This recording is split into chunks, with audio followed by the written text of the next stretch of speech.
Boa noite para você que está ligado na TV Circulando. Está começando mais um Cara a Cara. Quero primeiro pedir licença para você que está aí do outro lado da telinha e agradecer em nos acompanhar todas as terças-feiras nesse programa que vem dia a dia ganhando mais adeptos na cidade de Araraquara. Quero mandar um super beijo, agradecer muito o Dani e Danilo, essa dupla sertaneja da cidade de Araraquara, que nos presenteou com a sua presença no último Cara a Cara, contando um pouco da sua história, contando um pouco da sua trajetória musical, 24 anos de estrada, nos presenteou, além do bom bate-papo, com música raiz, o som da viola e do violão, que foi muito legal. Obrigado, Dani. Obrigado, Danilo. Sucesso! Cara a Cara retomou faz pouco tempo, o programa meio tranquilo, meio light. Todo mundo achou que eu já ia voltar pegando pesado, debate.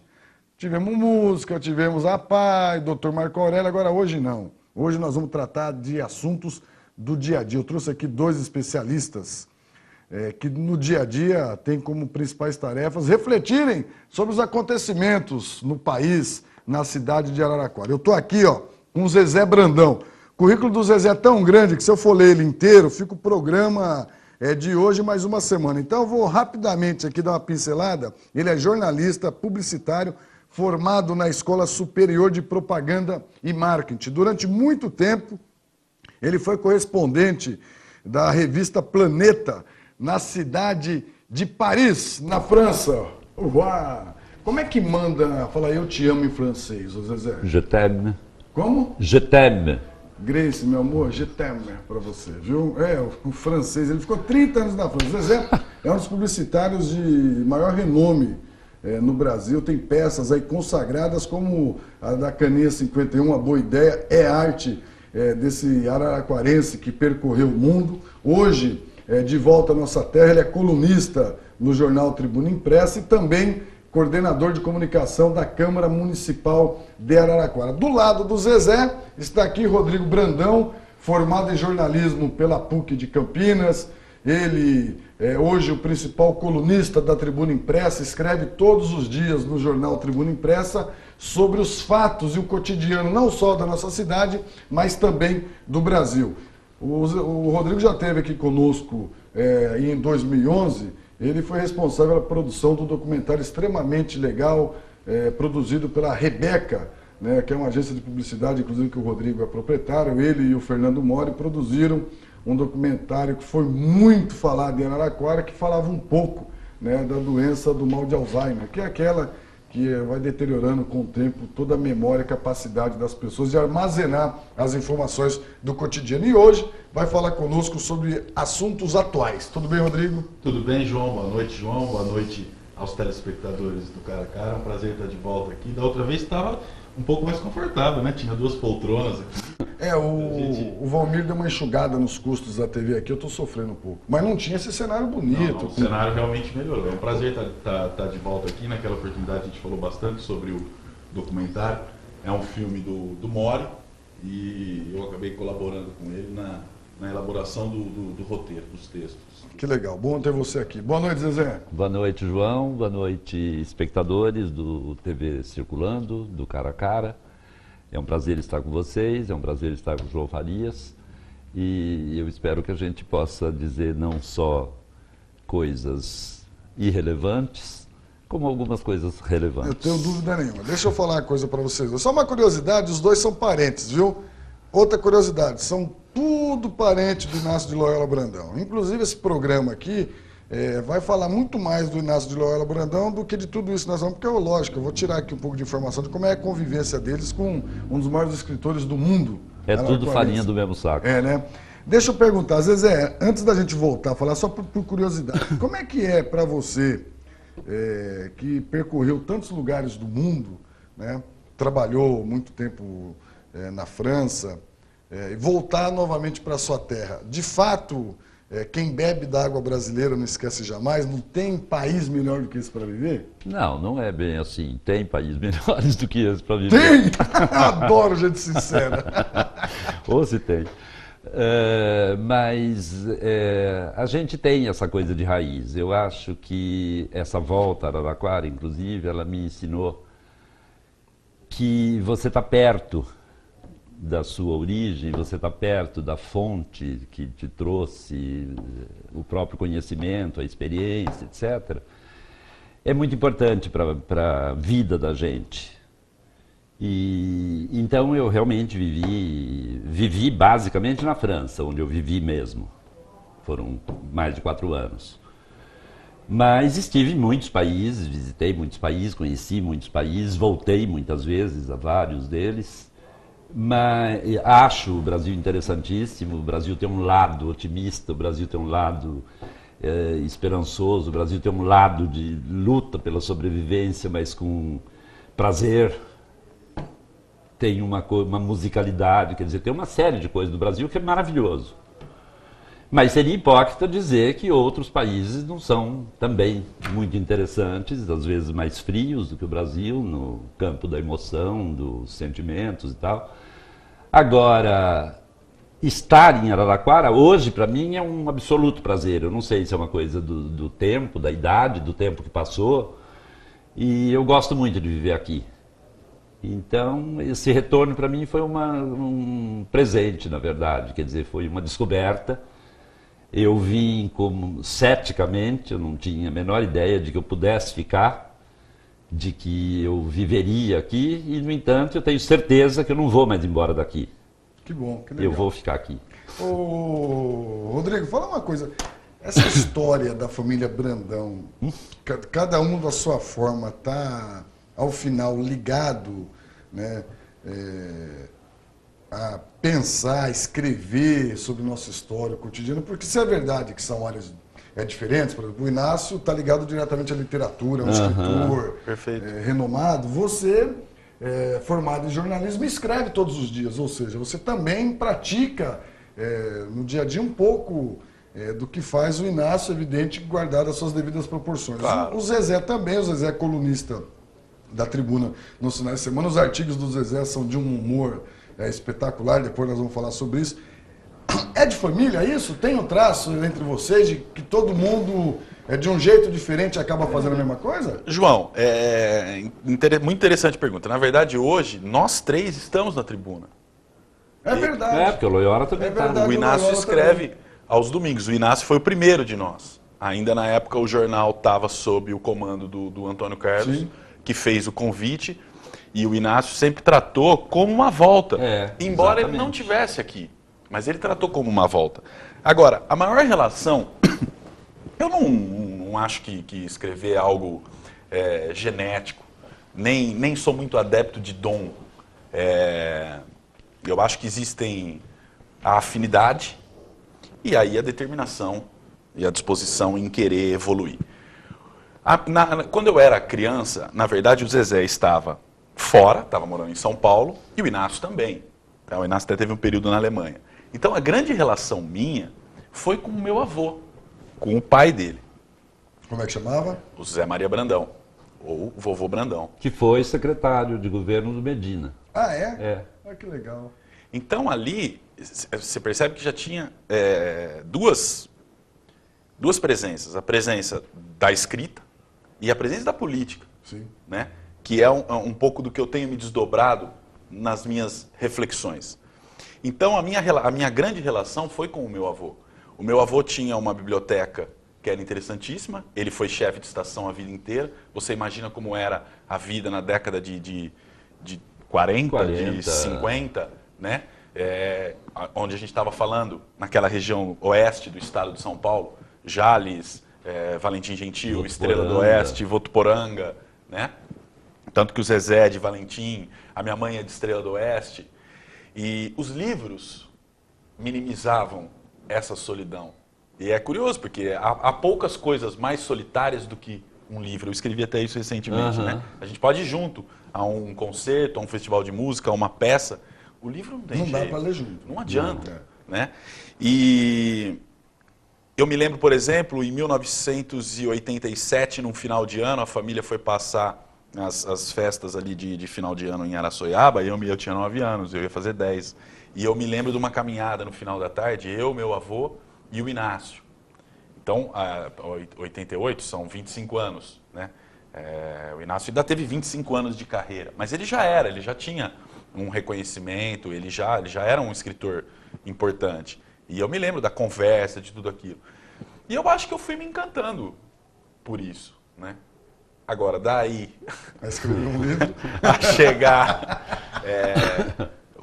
a trajetória, eu sem problema nenhum, a trajetória do Zezé e a trajetória do Inácio, eu as vejo até como inalcançáveis, né?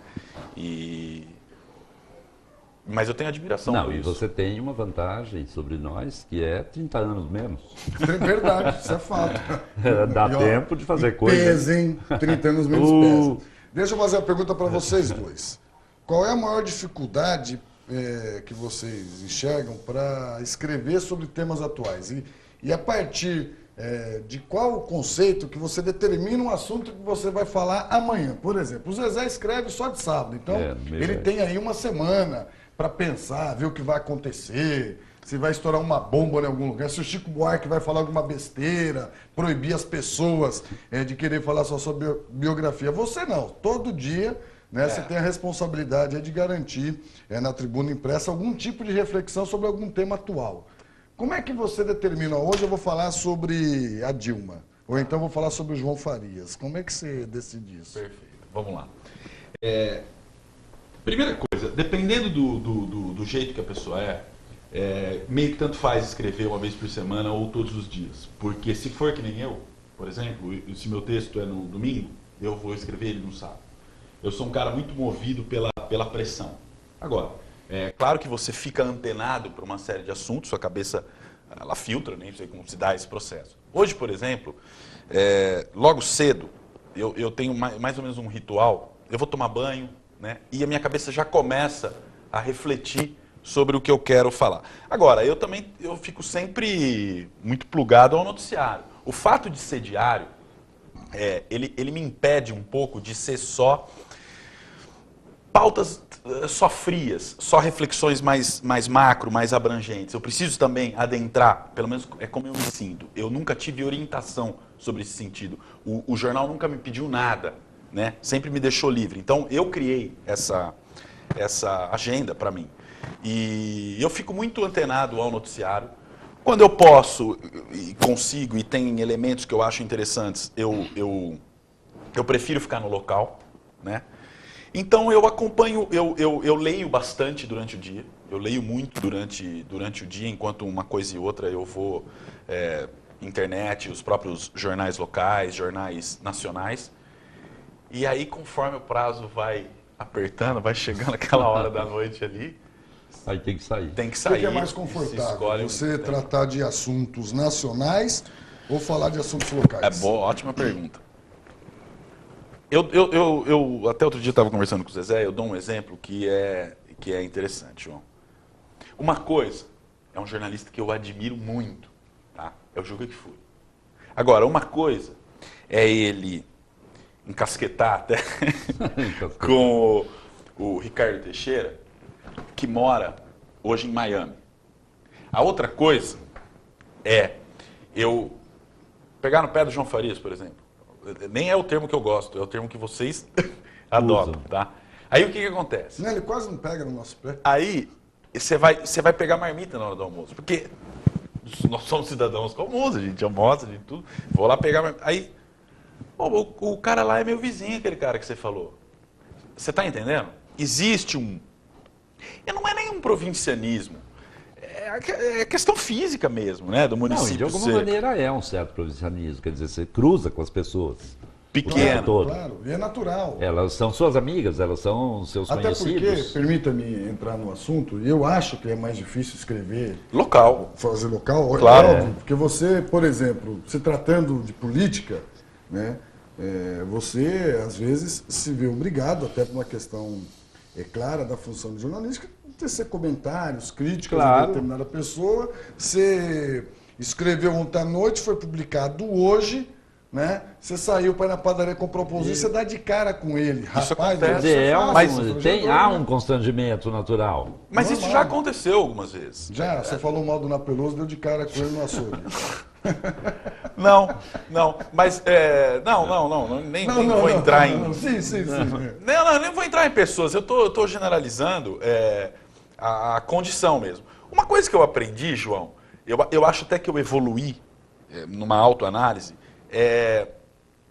não que eu não tivesse respeito, não é isso, mas eu percebo que eu era um pouco mais emocional e hoje eu sou mais racional e muito mais centrado nos argumentos. Você falou do caso na Peloso, vamos lá.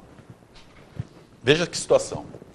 Eu acho que a tribuna fez uma abordagem corretíssima no caso.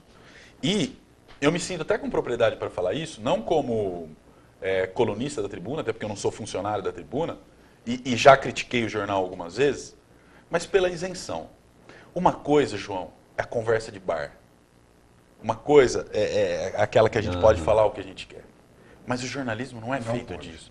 Ele é feito de fatos, ele é feito de argumentos. Investigação, de que comprovação. Liga B, que liga C, em que se constrói um tecido. Até então, existia naquele momento uma prisão, qual que era o termo? Prisão preventiva. Quase preventiva, para não se atrapalhar. Né? Mas ele é culpado? Não, só é culpado quando? Isso depois que sai o julgamento. É isso aí. Então, a gente tem que tomar cuidado. Agora, uma coisa, eu posso fazer uma crítica a ele tecnicamente. Concordar ou discordar de alguma coisa? Tecnicamente. Mas eu não tenho o direito de julgar. Mas aí eu quero pôr um pouco de pimenta nisso, porque isso é legal e eu queria um pouco a opinião do Zezé. É verdade que a imprensa ela busca construir a notícia com a maior isenção possível. Mas é verdade também de que ela dá um peso de determinada forma, e aí tem algumas jogadas de marketing de que acaba, na minha opinião, por exemplo, meio que incriminando a pessoa. Então, você tem, por exemplo, a manchete do jornal, que é aquela que fica estampado na banca do jornal, que é para atrair o cliente, ou seja, atrair a pessoa, o leitor, jornal, nem sempre condiz com o texto de dentro, ou seja, a manchete ela é muito mais agressiva. Eu vou dar um exemplo claro, objetivo, e aí eu queria a opinião do Zezé e a tua também.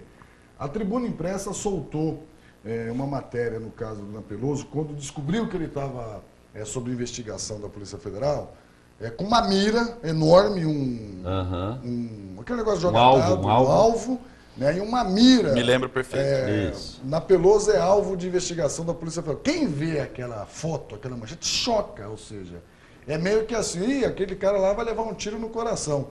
Isso, de uma certa forma, não acaba contribuindo para você vender a imagem para o senso comum, que não é essa que você disse no início, ou seja, que todo mundo é inocente até que prove o contrário?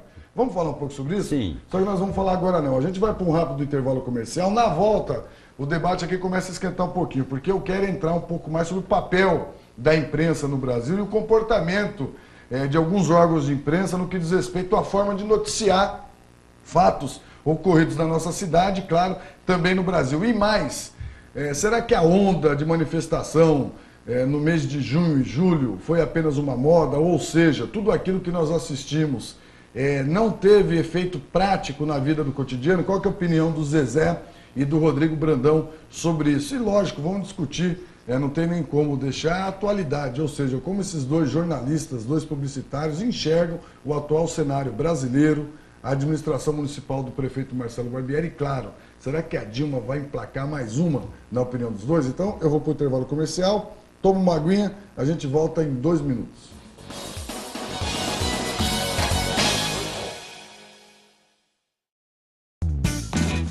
E aí, vai ficar com medinho de agulha? Ligue e agende sua doação. Doe sangue e passe a bola de um amigo seu. Apoio ACESP, Associação dos Canais Comunitários do Estado de São Paulo. Brasil, unido contra a dengue. A dengue é uma doença grave que pode matar. Agora preste atenção e conheça os sintomas. Se você tiver febre alta, acompanhada de um ou mais sintomas, como dor de cabeça, dor atrás dos olhos, no corpo e nas juntas, procure imediatamente uma unidade de saúde. Pode ser dengue. E se você já foi diagnosticado e começou a sentir dor na barriga ou vômito, retorne já para a unidade de saúde. Ministério da Saúde. Brasil, um país de todos. Dengue mata. O combate não pode parar. Uma iniciativa TV Circulando. Você quer levar sua vida de forma mais saudável? Então acompanhe as dicas de alimentação do programa Falando de Saúde. Toda semana um tema diferente para melhorar o seu dia a dia. Não perca! Falando de Saúde é aqui, na TV Circulando. A falta de sangue é um drama da vida real. Ligue e agende a sua doação. Doe sangue e passe a bola para um amigo seu. Apoio ACESP, Associação dos Canais Comunitários do Estado de São Paulo.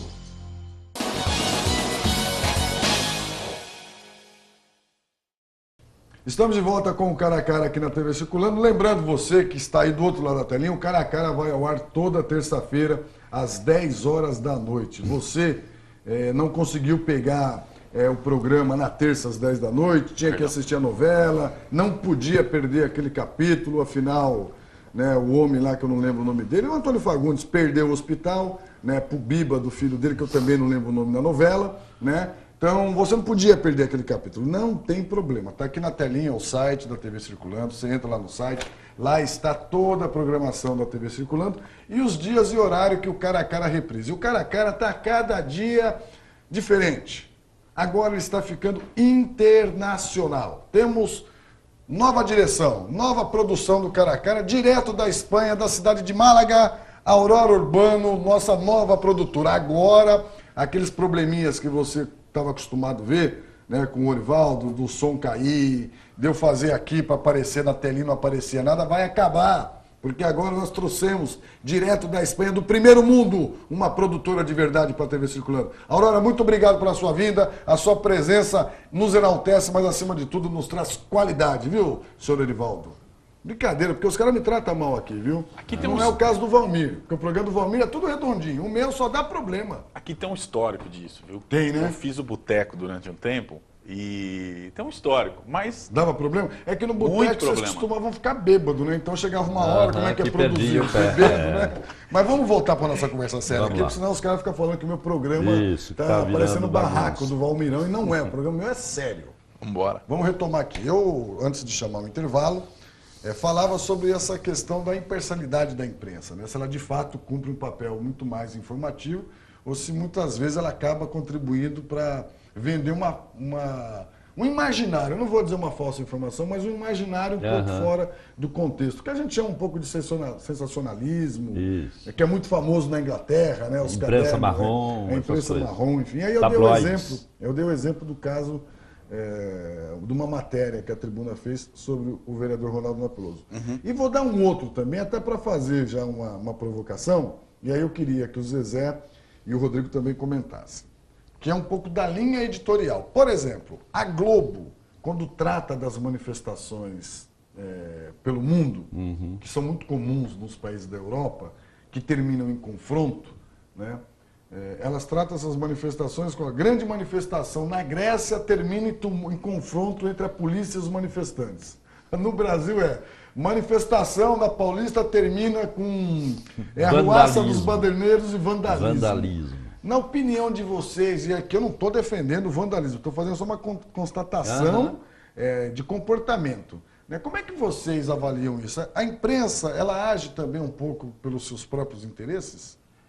Eu não diria interesses. Eu acho que a imprensa, como tudo nesse mundo, é também movido pela emoção, pelo calor do acontecimento, pela hora, enfim, pela surpresa.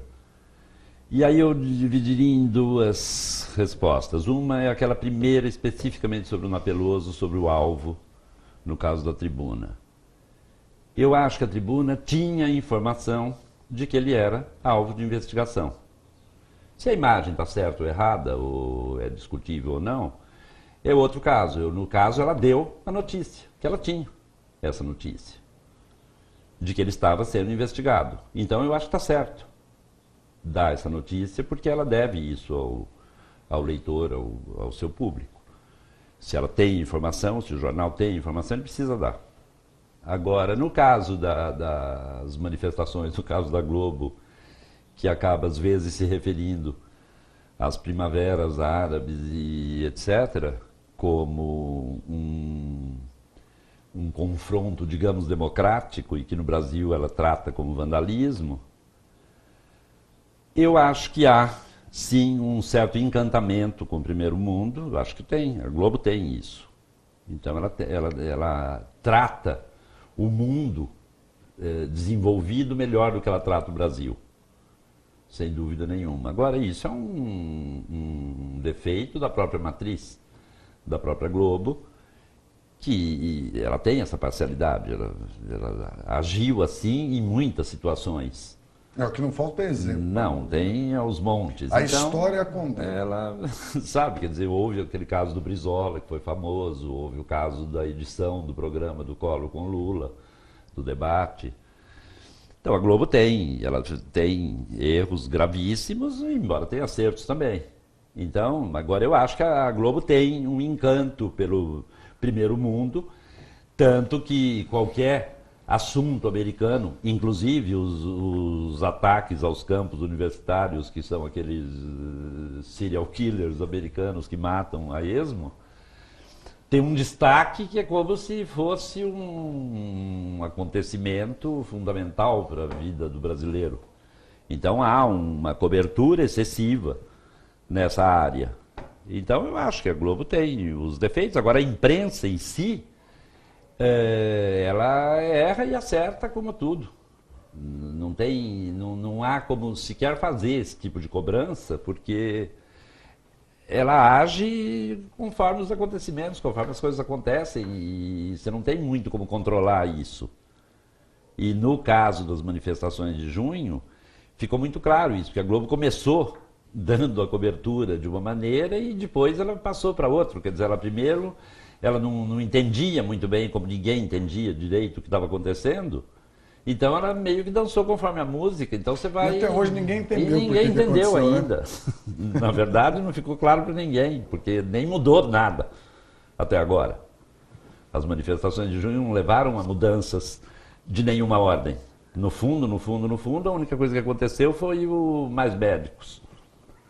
Foi a única medida mais ou menos mensurável e cheia de trombadas e de erros. Que não nasceu da pauta de junho. Não necessariamente. Não. Também não foi. Mas digamos que foi a única coisa prática que surgiu de tudo isso.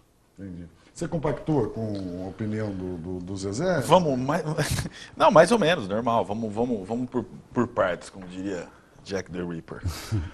É o seguinte, vamos começar com aquela capa. Eu acho que aquela capa é um exemplo. A capa dizia mais ou menos isso. Na Peloso é alvo de ação da Polícia Federal. Tinha uma foto dele bem grande e um alvo. Uma mira. Uma mira de arma. Para ele. Esse, para mim, é um caso clássico que caracteriza o seguinte. Forma e conteúdo são inseparáveis. Tá? Eu estou absolutamente convicto disso. O que eu quero te dizer é o seguinte. Eu concordo com ele. Se o jornal tem essa informação, o compromisso do jornal não é com a classe política, é com o leitor. Claro. Se essa informação é verdadeira, ele é alvo? Então, ok, vamos dar. Agora, se você já está... O leitor, você está chamando o leitor de burro. Ou o leitor não sabe o que significa ser alvo de uma ação da Polícia Federal. Para que serve aquela mira?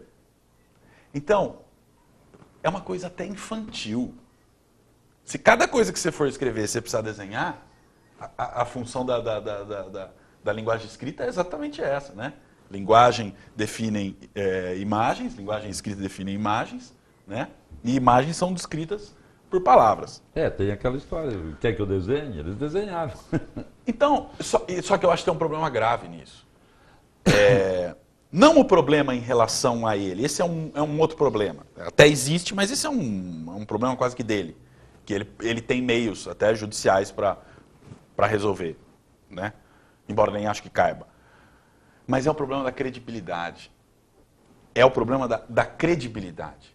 O jornal, principalmente o jornal que se dedica a querer fazer política, o projeto gráfico dele é fundamental para passar as mensagens que ele quer. Ele não precisava daquilo. Não precisava dessa brincadeira. O assunto é sério. Em parte, eu lamento muito, escrevi isso outro dia, que a gente despreze tanto a política como forma de transformação. Grande parte, a maior parte disso, eu acho que é culpa da própria... Não, caiu o negócio do microfone do Bilal, tomou um susto aqui que você não tem ideia. Mas tá tudo bem, né? Tá tudo bem, ninguém se machucou, ninguém Grande se feriu, parte tranquilo. é um problema que os próprios políticos causaram em relação às suas próprias Sim, imagens. claro. João, a gente tem situação, você pegar esse caso do Donadon, explicita, chega, é quase... É um absurdo kafkiano, né? Não, é que na verdade é um escárnio no caso, né? Porque é uma coisa de um absurdo. O absurdo está mais pro caso do Carandiru, por exemplo, o absurdo kafkiano, né? 21 anos depois nós estamos falando do Carandiru, Sim. né? Que outra coisa que as biografias trouxeram agora, o problema da velocidade da justiça. Enfim, vamos voltar, vamos lá. Se você se lembrar de uma capa da Folha de São Paulo, no dia em que saiu o resultado do julgamento do Mensalão em relação ao José Dirceu, a capa dizia assim, culpados. A Folha nunca fez manchete desse jeito, nunca. A manchete natural da Folha seria STF condena Dirceu a 10 anos e 10 meses. A pergunta é, sendo inocente, a capa seria essa? Inocentes? Inocentes? Evidente que não. Evidente que não. Portanto, apesar o grande exercício do jornalismo, e eu acho que do direito também, eu acho que eles se aproximam em um monte de coisa, até da política, é domar o quanto a gente pode das nossas emoções, para poder passar o mais claro possível. Eu me recuso a tratar o Napeloso como culpado enquanto não sair um julgamento que diga que ele é culpado. Isso não significa, e isso é uma coisa, tem que saber diferenciar, tá? Isso não significa que eu aprove a atuação dele como vereador. Eu nunca o considerei um vereador eficiente. Nunca. Essa é uma opinião minha, da qual eu poderia até discorrer mais, certo? Agora, daí a atribuir alguma coisa a ele, esse papel não é meu. Claro. Esse papel é da Polícia Federal, esse papel é da Justiça. Nós temos mecanismos na nossa democracia que definem isso. E amanhã, se ele for inocentado, olha, e tem um monte de exemplos que a gente pode dar, né? Como é que fica? Sim. Como é que fica? Então, assim, sobre essa polêmica das biografias, o Rui Castro falou uma coisa interessantíssima. Eu trabalho com fatos. É como eu penso jornalismo. Eu trabalho com fatos. Sim, existem nuances. E é para isso que existem colunistas para refletir. Mas a razão ainda é o melhor meio. Eu já tive alguns embates políticos com você. E, no entanto, nós estamos aqui, cara a cara, debatendo. Discordei, por exemplo, de uma atuação sua, em que houve um bate-boca. Não vou nem lembrar agora o nome do... Se você coloca a situação com respeito, se você coloca um ponto de vista com educação, com respeito, com argumentos, perfeitamente. Da mesma maneira que em algumas coisas eu não tenho mais a mesma opinião, João. A minha opinião sobre algumas coisas, vou te dar um exemplo. Na época eu escrevi, eu fui contra a decisão do STF sobre cotas raciais, né? Cotas para negros e pardos. Analisando, e depois todos os meus textos vieram em sentido oposto a isso, eu praticamente me retratei. A opinião também é dinâmica. Sim. Também erramos. Sim. Também... Né? Não, e ela passa por uma série de coisas, inclusive pela informação nova que você tenha. Porque muitas vezes você tem uma opinião válida, alicerçada, fundamentada, etc., mas em função de novos acontecimentos, em função de novas ideias, em função de novas leituras, de novas informações, você tem absolutamente o direito de mudar de opinião e de repensar a sua posição. Isso faz parte. E finalmente, a seriedade, sobretudo em relação à política, é fundamental no jornalismo. Se tem uma coisa que não combina, é realmente o sensacionalismo. Você corre um risco muito grande de perder a credibilidade. Para você, qual foi a importância das manifestações que ocorreram no país no mês de junho e julho? Tá. Do ponto de vista da democracia, do ponto de vista da liberdade de expressão e do ponto de vista efetivo de mudanças concretas no Brasil. Muito bem. Aí eu talvez até discorde um pouco do Zezé. João, eu acho que eu vi como um movimento embrionário, né?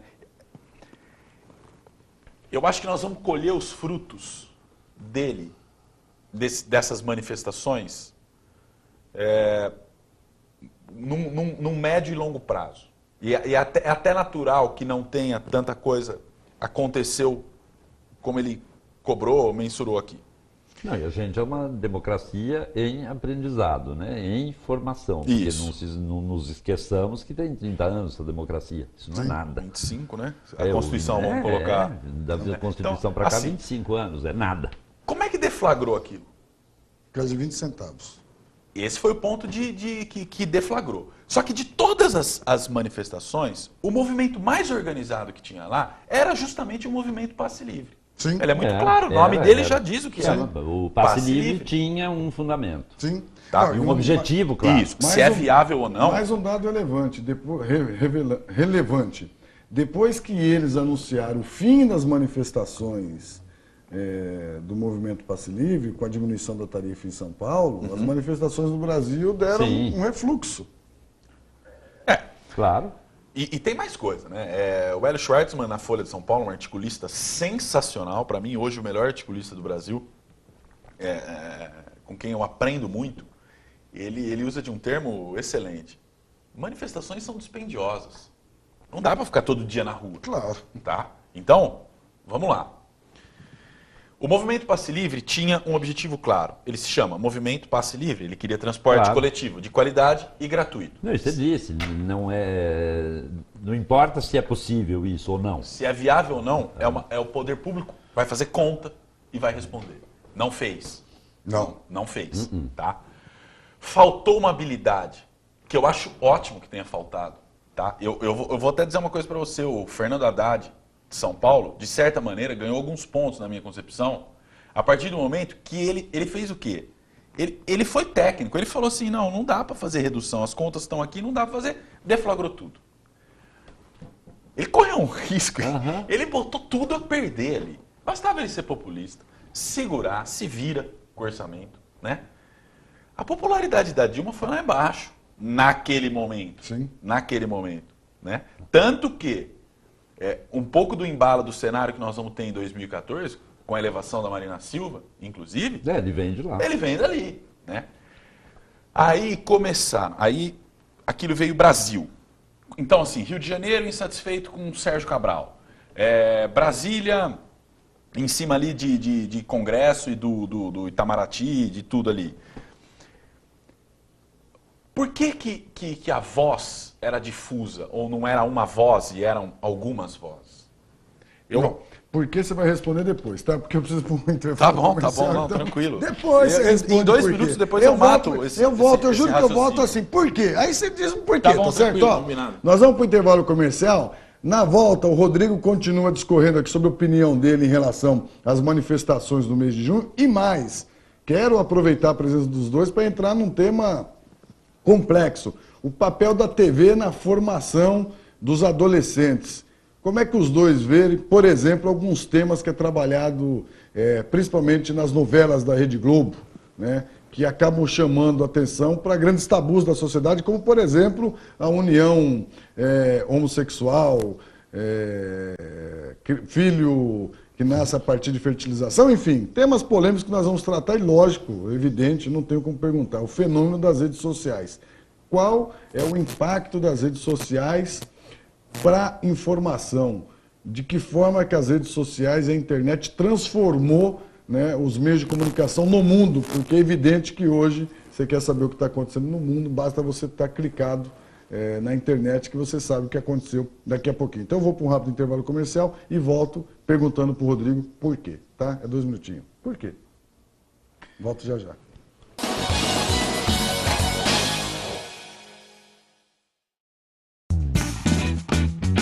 Agora é a sua vez de entrar em cena.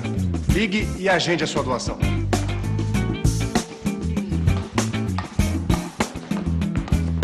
Doe sangue e passe a bola para um amigo seu.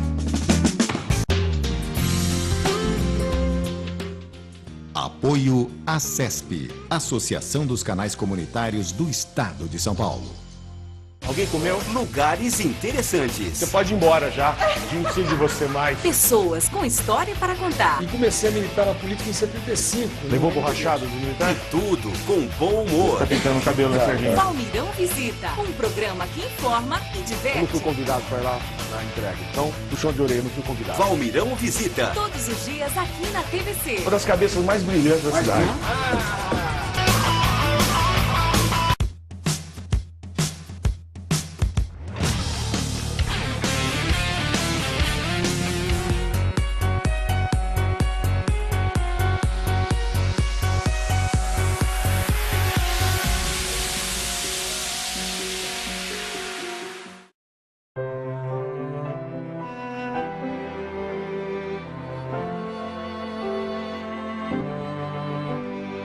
Uma sombra ofusca um brilho no olhar, uma dor que não quer calar, marcas tão profundas, inocência violada. Basta, isso tem que terminar.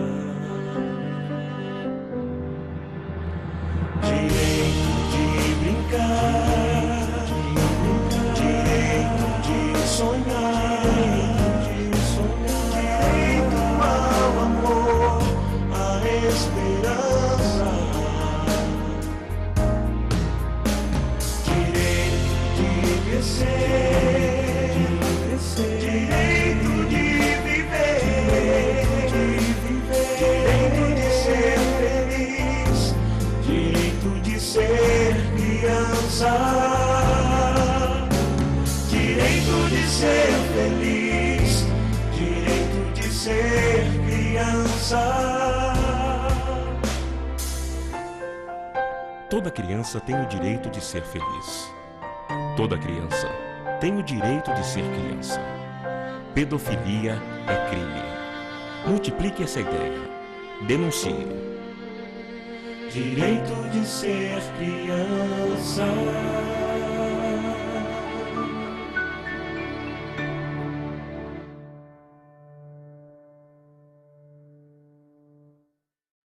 Apoio ACESP, Associação dos Canais Comunitários do Estado de São Paulo. Unidos somos mais fortes. Faça parte da turnê da solidariedade. Ligue e agende a sua doação. Doe sangue e passe a bola para um amigo seu.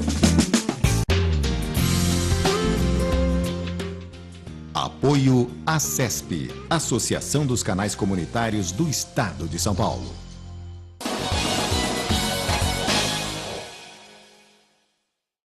Estamos de volta com o Cara a Cara aqui na TV Circulando, batendo um papo hoje com essas duas figuraças da nossa cidade. É tio e sobrinho, é isso?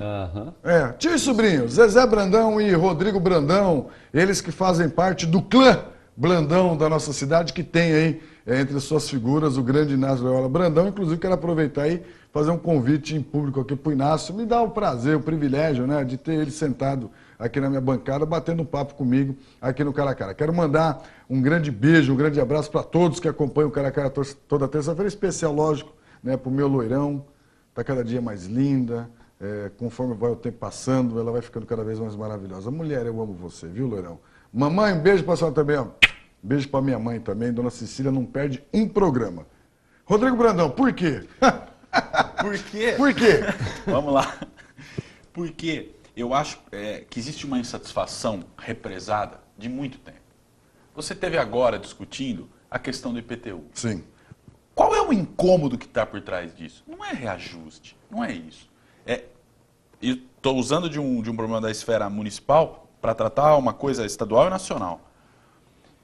Eu, sinceramente, no meu entendimento, eu acho que o que se paga, o que se transforma em benefícios a partir da arrecadação tributária, é muito pouco. Não, e é essa a discussão, no fundo, né? É só no essa. fundo tá aí, No fundo acho que a é grande isso, quer discussão é dizer, essa. A gente só tamanho é o queria que buraco. funcionasse. Não existe a reciprocidade. Como você que não vai tem fazer o- para... Então, por exemplo, finalizando agora, você me perguntou como é que eu faço para escolher um tema. Eu estava lendo sobre a proposta da Comissão de Constituição e Justiça do Senado para votar a reforma política. Vota-se pouquinho. Depois, daqui 20 anos, vamos ver mais um pouquinho. Depois, mais um pouquinho. O português, claro, isso vai enchendo o saco ao longo do tempo. E aí, a explosão é desse jeito. Não existem revoluções educadas. Só que no Brasil, também escrevi sobre isso, talvez a gente consiga, não amanhã, mas em 30 anos, com movimentações, com argumentos. Como foi o movimento Passe Livre? O movimento Passe Livre, ele não era violento. Não. Ele não era violento. Não, pelo contrário, E se a era gente organizado. Organizado. E se a gente puder, dessa maneira, tanto melhor, né? Não nós não temos histórico de guerra, tudo, mas a gente só estudar um pouco, a gente sabe os prejuízos que tem. Então, tanto melhor que a gente consiga. E uma das coisas, por exemplo, que não se vota, nem se falou nessa questão da reforma política, alguém me mandou um e-mail há um tempo atrás. Eu realmente sou contra. Se você foi eleito, você sair no meio para ser candidato a outro cargo, você assumir algum tipo de secretaria, é uma posição pessoal até. Isso dá um debate, hein, rapaz? Nossa. Dá um debate longo, Mas o que eu quero dizer é o seguinte, está faltando um pouco da classe política também se aproximar. A população e classe política só tem um jeito da gente transformar a sociedade, da gente resolver os nossos problemas. É discutindo eles por meio da política. Qual a origem da palavra política? Polis, cidade. É a organização da vida em sociedade. Então devemos tratá-la mais como um mecanismo de evolução humana, um esplendor da razão, do que barganha, do que questões legendárias e mesmo pesquisas e de ibope, de intenções eleitorais. Não, como uma coisa séria, que pode nos levar a um lugar melhor. Rapaz, vocês não têm ideia. A coceira que dá, eu chego e fico assim, de vontade de entrar nesse debate, dar aqui o meu pitaco, a minha opinião. Você sabe, todo mundo sabe, eu sou político, enfim, eu me prometi que aqui eu sou só apresentador, mas dá vontade de fazer um debate sobre isso, mas eu não vou fazer, porque aqui eu me comporto como Boris Casoy. Aqui você está sendo jornalista, de alguma maneira. Só. Aqui eu sou jornalista. Tá vendo? Rapaz, você sabe que eu acho que eu seria um bom jornalista, né? Eu não daria para um jornalista, não. Porque alguém já faz piadinha aí do outro lado, né? Eu ia bem, viu? O pessoal da Globo esteve me procurando aí, mas vou me pagar melhor. Zezé Brandão, diga. Você é um publicitário com grandes peças marcantes aí na sua trajetória, né? Você tem um currículo muito forte e a publicidade tem por principal tarefa mesmo chamar atenção e vender através de uma mensagem um determinado produto. Vou fazer uma pergunta para você. Você como publicitário, como é que você vê o papel da TV hoje em alguns temas polêmicos no Brasil? Por exemplo, a Globo já vem há algum tempo aproveitando as novelas para embutir dentro das novelas fatos atuais, assuntos atuais e muitas vezes assuntos polêmicos, como por exemplo a questão da homossexualidade, da corrupção, enfim. Só que ao mesmo tempo que tem um lado positivo, a gente vê também na TV hoje, né, um apelo muito forte, cada vez mais forte, né, à questão do sexo. Cada vez mais forte a questão do sexo. E em horários diversos. Hoje você vê aí novela das duas, cenas que estão uma criança de 5 anos, 7 anos assistindo. Você acha que isso é bom ou ruim para a formação dos nossos jovens, da nossa adolescência? Porque a televisão tem uma interferência direta na formação. A televisão no Como é que Brasil, você vê isso? Como a televisão no Brasil é um veículo de massa, e massa de fato, né, sobretudo a Globo, é claro que ela tem responsabilidades. E para o bem e para o mal. E responsabilidades para o mal. Mas Alguns dos temas tratados em novelas são muito úteis, que são os chamados merchandising sociais. Então, é a doação de medula, que está sendo tratada numa novela da Sete, aí doação de órgãos, e, enfim, adoção. Então, uma série de temas que são muito úteis, até educativos, na verdade, para a população. Aí você tem um outro lado, que é o seguinte: o público, o brasileiro, na verdade, é muito conservador, excessivamente, embora não pareça.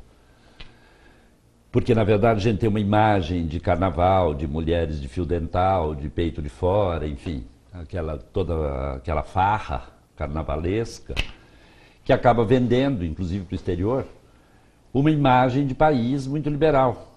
E o país é muito careta, é muito conservador.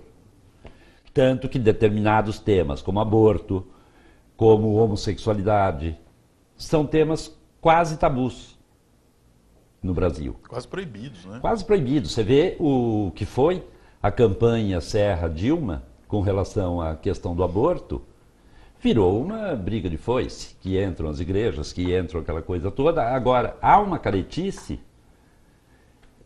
muito grande do público.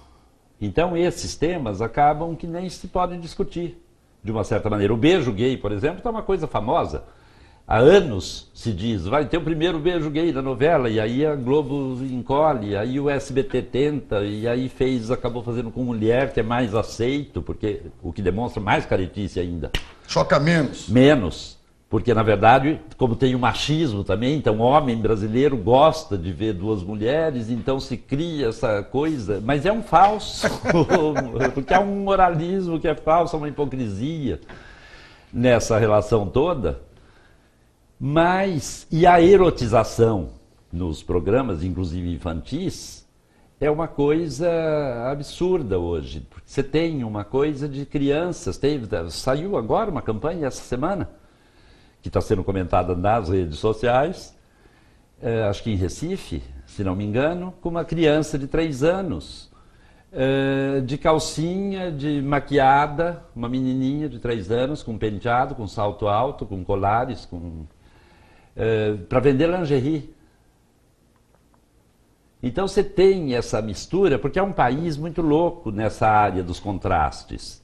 E eu acho que a própria TV, ela deve ter muita dificuldade, os roteiristas e dramaturgos e novelistas, etc., em tratar disso, porque você vai até um certo ponto e de repente descobre que não dá para tocar naquele assunto. Teve uma novela da Globo, já tem alguns anos, que eu nem me lembro quem eram os personagens, mas uma era a Cristiane Torlone que fazia, que eram 2 mulheres, que era um caso, elas tinham um caso e tal, e eram 2 mulheres muito avançadas e não sei o quê, e de repente a Globo fez uma pesquisa e as pessoas eram absolutamente contra. E era uma relação simpática, as mulheres eram bacanas e tal, cool, enfim, modernas, e a Globo matou as 2 num incêndio de um shopping, porque era inviável a presença delas no ar. Tinham uma resistência, uma coisa do público que simplesmente desligava a televisão, saía da sala. Quer dizer, então eu acho que o país é muito contraditório. Na verdade, no fundo, o Brasil é um país careta. É careta. Então tá. Basicamente. Deixa eu mudar um pouco de assunto, mas é que uma curiosidade que me deu aqui, porque você morou muito tempo no exterior. O Brasil, na área de publicidade, aí também o Rodrigo pode dar uma pitada sobre isso. Tem um apelo muito forte para vender determinados produtos, muito ligado à mulher. Por exemplo, comercial de bebida, não tem jeito. É uma mulher bonita, com pouca roupa, né, para vender cerveja, para vender uísque, para vender refrigerante. É a figura da mulher, aquele negócio como a mulher é o grande produto que, se você beber cerveja, você vai arrumar uma loira bonita, gostosa. Nos países da Europa é assim também? Imagina. Ou seja, a bebida está ligada diretamente a essa questão da possibilidade de você ter uma mulher bonita do seu lado? Não, de jeito nenhum, porque na verdade a cerveja, sobretudo no Brasil, ela usa a mulher como um estereótipo mesmo. E eu acho ridículo, viu? Só para definitivamente. Tá? Então, e no exterior, e nos países mais desenvolvidos, a mulher conquistou um espaço que é indiscutível, quer dizer, ninguém nem ousaria fazer uma referência. Seria uma loucura. Absurdo, seria uma loucura, quer dizer, imagina, as mulheres iam quebrar tudo. A Budweiser estaria lascada, né? Imagina, quer dizer, então eles têm que exercer um tipo de criatividade que não inclua esse tipo de sexualização da mulher excessivamente, essa sensualização, porque não faz sentido para eles. Então, nem faz sentido mais para o público masculino, sequer lá. Porque o homem de lá, na verdade, com essa evolução da mulher, acabou evoluindo também. E nesses estereótipos todos, então não dá nem para fazer. Bom, então mais uma constatação. O Brasil ainda é um tremendo de um país, além de careta, machista, né? É machista, é provinciano. Atrasado. Socialmente atrasado. João, tem algumas pessoas até que nem gostam. Eu me considero um colunista laico, tá? O catolicismo é uma religião de terceiro mundo. Claro. Ih, agora o Rodrigo quer arrumar confusão para mim mesmo, rapaz. É uma religião de terceiro mundo. Aí, tá vendo? A Igreja Católica vai pedir direito de resposta aqui na TV Circulando. Ué, mas eles têm todo o direito de argumentar. Quem disse? Essa frase não é minha. Essa frase é do Leonardo Boff. Ih, agora que piorou mais ainda. Ué, mas envolveu até o Leonardo Boff. Ele tem mais fé do que eu, você pode ter certeza. Muito verdade, isso é verdade. Então, assim, eu sou um grande admirador do Leonardo. Eu acho que ele é um cara interessantíssimo. Extremamente ousado nas teses dele. Interessantíssimo. Não, e ele tem toda a razão quando ele afirma isso, porque de fato é um... São números, não sou eu que estou falando. E aí a discussão social realmente fica... E não progride. Entendeu? E mistura-se muito essa contradição que ele está essa contradição é muito falando. Perigosa e muito grave. E assim, a gente adequa muito o uso da religião às nossas necessidades. Na verdade, existe um código para você seguir. Mas a gente faz assim, isso aqui eu sigo. Isso aqui não, mas daí eu me perdoo. Não tem lógica. Saiu de peito de fora do carnaval, mas põe o véu na segunda-feira. Na quarta-feira de cinzas e ganha aquela bênção da cinza. Muito boa. E vai na novena de quarta lá na Santa Cruz. Quarta na Santa Cruz, sabe? Quer dizer, é contraditório.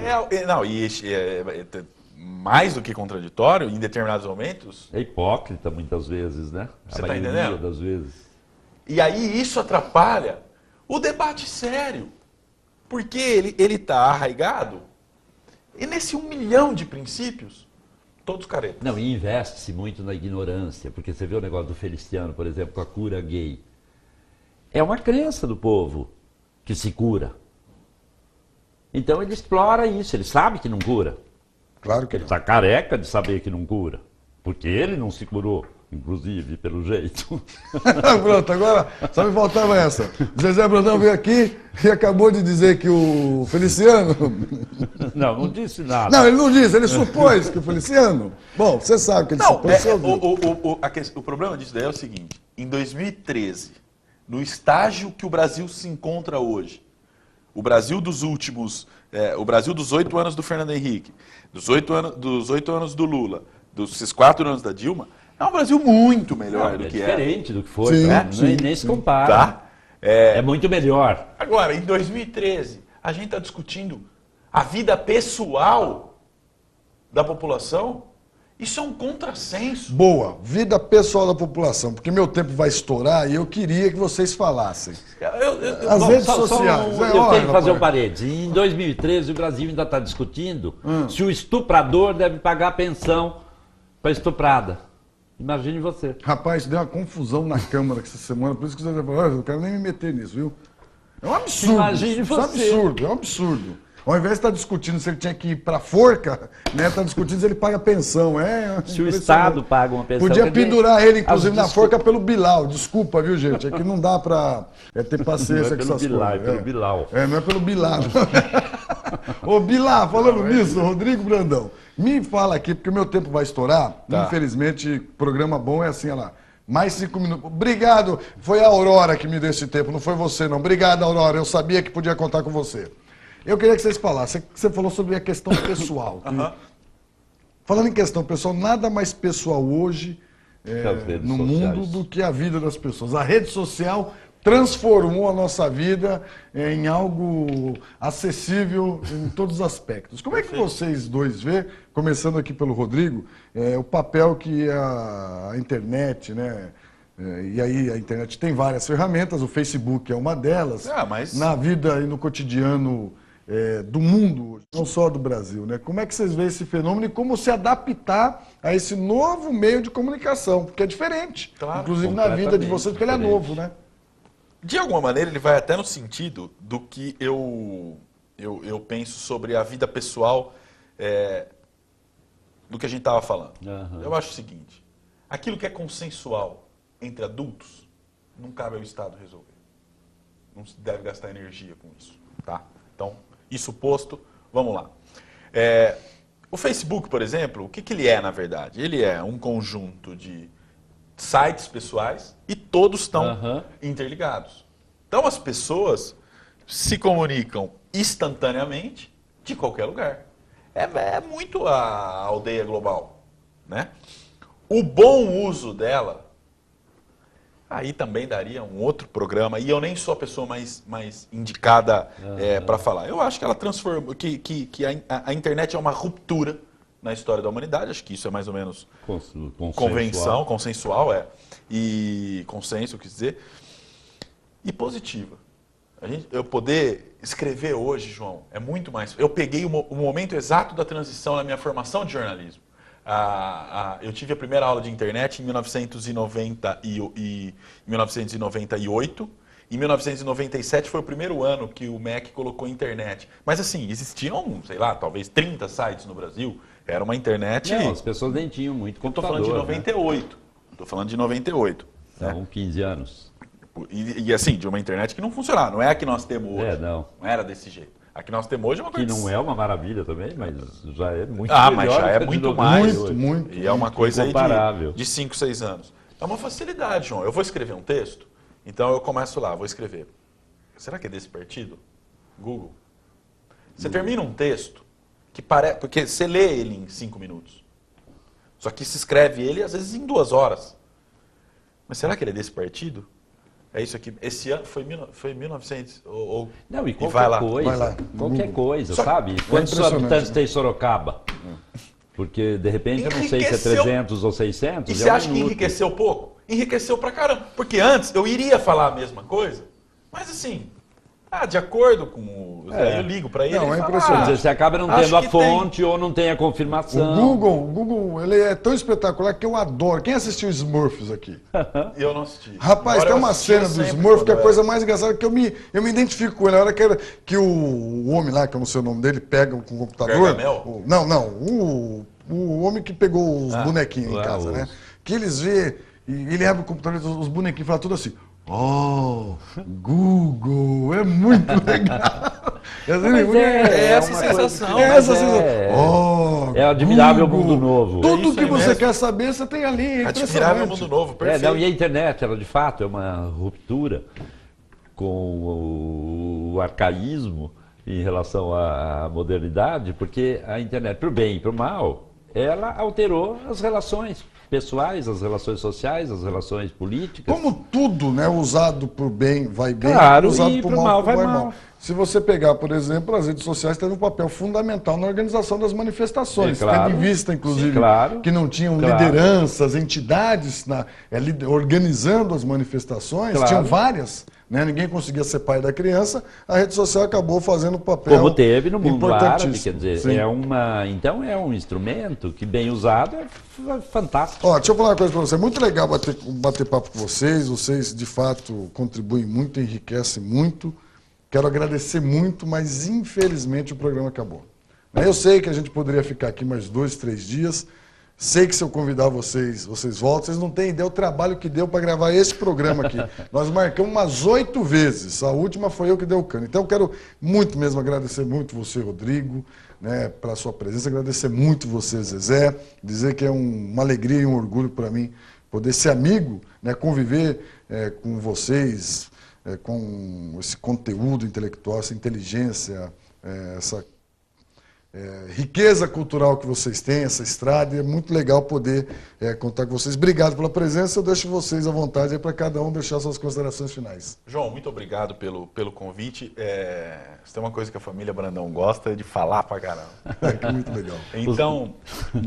Não, ia dizer que os almoços na casa da minha mãe são quase insanos, no domingo, né? São polêmicas, são programas que não têm fim. Então nós vamos fumar lá, viu? Mas o debate é o passo que antecede a prática. Então eu agradeço pela oportunidade e muito gostoso também estar aqui com o Zezé, que no campo pessoal é uma pessoa muito importante na minha vida, uma pessoa a quem eu devo muito, daquelas gratidões de que tudo que eu fizer eu vou me sentir devedor. E muito bacana de estar aqui com você. Você já colocou que tem uma atuação política e a gente colocando pontos de vista e mostrando que é possível muitas vezes pensar diferente e civilizadamente por um bem comum. Eu de verdade acredito nisso, é a minha religião, achar que dá para fazer nessa vida, nesse mundo, transformações significativas. Muito legal. Eu também quero agradecer ao João e ao público que teve a paciência de nos aturar. Se é que teve, né? Se é que teve não alguém demandaram. que levantou e foi dormir. E agradecer ao João, que entrou na minha vida de uma maneira súbita e não planejada, e que hoje faz parte realmente da minha vida, está entre meus grandes amigos, que eu considero.